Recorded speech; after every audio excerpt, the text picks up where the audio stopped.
पता है एक इंसान अपनी लाइफ में कब हारता है? जब वो फाइनेंशियली डाउन हो जाता है, या जब वो किसी तरह से अपने पेरेंट्स को नाराज़ करता है।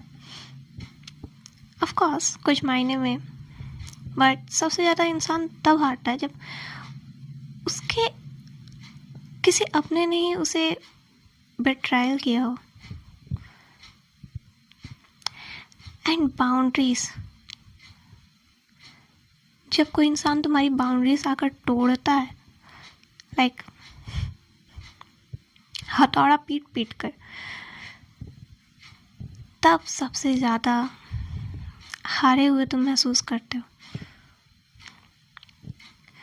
अब मुझे नहीं पता लाइक तुम लोगों को बाउंड्रीज का मतलब पता होगा या नहीं, बट हम ना अक्सर कहते हैं कि बाउंड्रीज हमेशा ग्लास की बनानी चाहिए, ब्रिक्स की नहीं, क्योंकि ग्लास के उस पर हम देख पाएंगे कि कौन अच्छा है कौन बुरा है, उसके सारे एक्शंस व्यू कर पाएंगे, एंड इस बेसिस पे हम उसे जज कर पाएंगे कि उसे अंदर आने देना या नहीं आने देना। पर तुम्हारे सामने अगर, तुम्हारे आसपास अगर ऐसे लोग घूमते हो ना जो एक्चुअली मेमने के खाल में भेड़िया हो, देन बाउंड्रीज अगर ब्रेक्स की बनाओगे तो it will be better for you. A lot of people don't really acknowledge कि बाउंड्रीज का असली मीनिंग क्या होता है। उनको लगता है बाउंड्रीज मतलब, एक मिनट, मैं अगर सच में बताऊं तो जिन लोगों को हम समझते हैं कि वो हमारी बाउंड्रीज ब्रेक नहीं करेंगे, एक्चुअली वही लोग सबसे पहले बाउंड्रीज ब्रेक करते हैं हमारी। अब चाहे तुम उनको बाउंड्रीज के पार आने देना चाहो या ना देना चाहो, वो घुसने की कोशिश करते हैं। बेसिकली मीनिंग समझो बाउंड्रीज का, कि तुम्हें कब किसी को आने देना है और कब किसी को नहीं आने देना है, ये तो तुम्हारी चॉइस होगी, ऑफ कोर्स, ऑब्वियसली। पर अगर कोई इंसान तुम्हारे लाइफ में ज़बरदस्ती घुसने की कोशिश करता है, वो हद से ज़्यादा बोलता है, तो वो बाउंड्रीज ब्रेक कर रहा है तुम्हारी। अब ये इंसान चाहे तुम्हारी फैमिली में से ही कोई क्यों ना हो, अगर वो कोई भी इंसान ऐसा कर रहा है, देन वो तुम्हारे मेंटल हेल्थ के साथ खिलवाड़ कर रहा है, ये समझ लो। हम बाउंड्रीज इसलिए बनाते ही हैं क्योंकि हम नहीं चाहते कि हमारे ऊपर कोई भी इमोशनली, फिजिकली या मेंटली अब्यूज़ करे।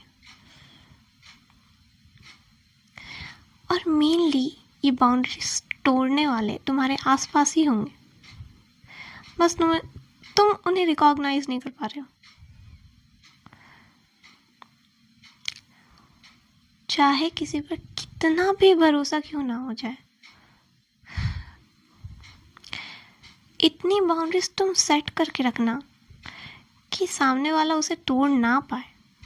और कुछ बाउंड्रीज ब्रेक्स की बनानी भी चाहिए,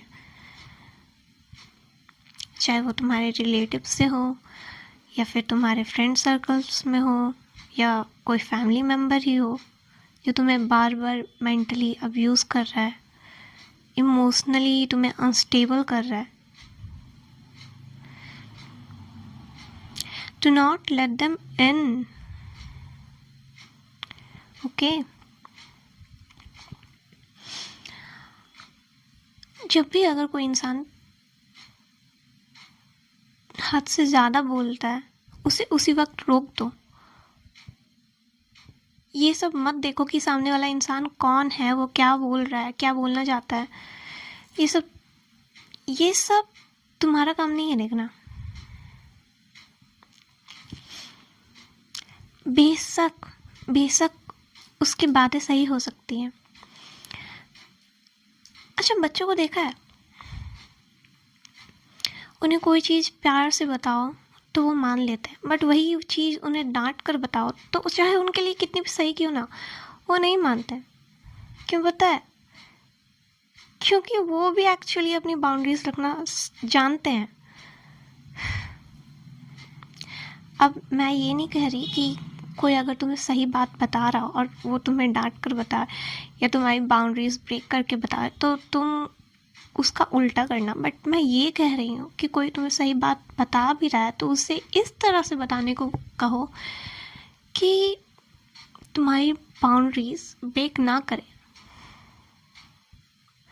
वो उस लैंग्वेज में बोले जिसकी तुम्हें सच में नीड है। बार बार कोई हथौड़े से मार मार कर तुम्हारे दिमाग में गंद भर रहा है, then it is more harmful than actual गंद, यू नो। और तुम जिन पर बहुत ज़्यादा भरोसा करते हो, एक बार देख लेना उनके पैटर्न्स, ठीक है? तब चाहो तो उन्हें उनके ज़्यादा क्लोज जाना। तुम एक बार पैटर्न्स देख लेना कि सामने वाला तुम्हें कितना दे रहा है और तुमसे कितना ले रहा है। अगर कोई इंसान बार बार तुमसे कुछ ज़्यादा ले रहा है और तुम्हें कम दे रहा है, चाहे वो फ्रेंडशिप में हो, चाहे फिर वो रिलेशनशिप में हो, फैमिली मेम्बर्स, कोई भी तुम देख लेना। अदरवाइज तुम जाकर वो सेम क्लोजनेस बढ़ाने की कोशिश करते हो, उतनी ही एफर्ट्स तुम मांगते हो। अगर वो इंसान चला जाता है तुम्हारी लाइफ से, या फिर सामने वाला जितना तुम्हें बोल रहा है तुम भी घुमा कर उसे जवाब दे देते हो और सामने वाला गुस्सा हो जाता है तुम पे उल्टा, then you need to understand that you are with the wrong one. चाहे वो पेरेंट्स है, मम्मा पापा हैं, कोई भी हो, उनके साथ ना थोड़ा सा डिस्टेंस बनाना स्टार्ट करो। अब मैं ये नहीं बोल रही हूँ कि मम्मी पापा अगर गलत बात पे तुम्हें डांटते हैं तो वो बुरे हो जाते हैं, गलत बात पे तुम्हें डांटते हैं, मतलब बच्चों के लिए नहीं बोल रही हूँ। अगर तुम्हारे सही बात पर भी उन्हें गुस्सा आता है, लाइक वो जो भी करे गलत वो ठीक, और तुमसे गलत ना भी हो जाए तो भी वो तुम पर चिल्लाते हैं, then this is a problem, a huge problem than you can think. So think again. Okay? चाहो तो तुम उन्हें ऑब्जर्व भी कर सकते हो। ऐसे लोग तो ज़्यादातर अपनी बाउंड्रीज प्रोटेक्ट करते हैं, बट चाहेंगे कि तुम्हारी बाउंड्रीज सबसे पहले गिरे, चाहेंगे कि तुम सबसे पहले उनके पास जाओ और उन्हें सर्व करो। वो चाहेंगे कि उन्हें जितना से जितना ज़्यादा मिल जाए तुमसे।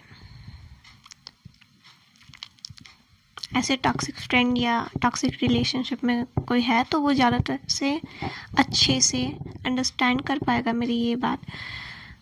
तो ऐसे लोगों से तुम्हें ज़्यादा बात करने की ज़रूरत नहीं है यार। डिस्टेंस बनाओ उनसे, एंड बिल्कुल भी मत हिचकिचाओ अपनी बाउंड्रीज क्रिएट करने में या अपने एक्शंस वापस लेने में, अपने एफर्ट्स वापस लेने में। उन्हें हर्ट होता है तो वो कितने दिनों से तुम्हें हर्ट करते आए हैं, तुम्हें उनका अंदाज़ा भी है। अब कुछ रिश्ता तो ब्लड का भी होता है, तो अगर ऐसे में कुछ ऐसे टॉक्सिक रिलेशन में कोई है तो मैं कहूँगी कि उससे थोड़ी सी बातचीत कम कर दो। अगर अपने मेंटल हेल्थ का ख्याल है और अपने रिलेशनशिप का भी ख्याल है तो तुम्हें बस तो क्योंकि अगर तुम थोड़ा सा डिस्टेंस क्रिएट करोगे देन डेफिनेटली वो इंसान तुमसे ज़्यादा भिड़ना नहीं चाहेगा। तुम अगर खुद से बातें करना बंद कर दोगे ना, खुद से बातें करना कम कर दोगे, खुद रिएक्ट करना कम कर दोगे, तो सामने वाला भी उतना रिएक्ट नहीं करेगा, क्योंकि उसे पता है कि अब तुम रिएक्ट नहीं कर रहे हो तो उसका कोई फ़ायदा ही नहीं है। अगर तुम कुछ देर के लिए बोलना बंद कर दोगे उसके सामने, उससे ज़्यादा क्लोज से डिस्क्लोज हो जाओगे, तो सामने वाला भी उतने एफर्ट्स नहीं डालेगा कि तुम्हारे कानों में आकर तुम्हें भिनभिनाए या तुम्हारे कानों में आकर चिल्लाए। वो उतना एफर्ट कोई नहीं करता। और अगर इससे भी ज़्यादा किसी का टॉक्सिक इंसान से पाला पड़ा है तो मैं बोलूँगी फिर भी डिस्टेंस बनाओ, जितने ज़्यादा से ज़्यादा डिस्टेंस तुम बना सकते हो। और नहीं बना सकते तो उन्हें ये बात क्लियर कर दो जाकर कि तुम ज़्यादा नहीं सह सकते। ओके, तुम्हारे सहने से बस उनका ईगो बढ़ रहा है। और जिन रिश्तों में ईगो आती है वहाँ पर रिश्ते कभी नहीं बनते, वहाँ रिश्ते निभाए ही नहीं जाते। वहाँ पर बस एक को सैक्रिफाइस करना पड़ता है। और सैक्रिफाइस किस टाइप का? अपने मेंटल हेल्थ को, अपने मेंटल हेल्थ की बैंड बजाकर, इस टाइप का सैक्रिफाइस। मे बी कभी कभार फिजिकल हेल्थ भी। You know what I'm trying to say, you know. So that's it, and I'm ending this video here. Okay, so and very very thanks to AppLogger. I don't know the numbers, but one of my subscribers, and जिसने मुझे करेज दिया कि फिर से videos बनानी चाहिए। Then मैं next video में मिलूँगी, तब तक के लिए बाय बाय।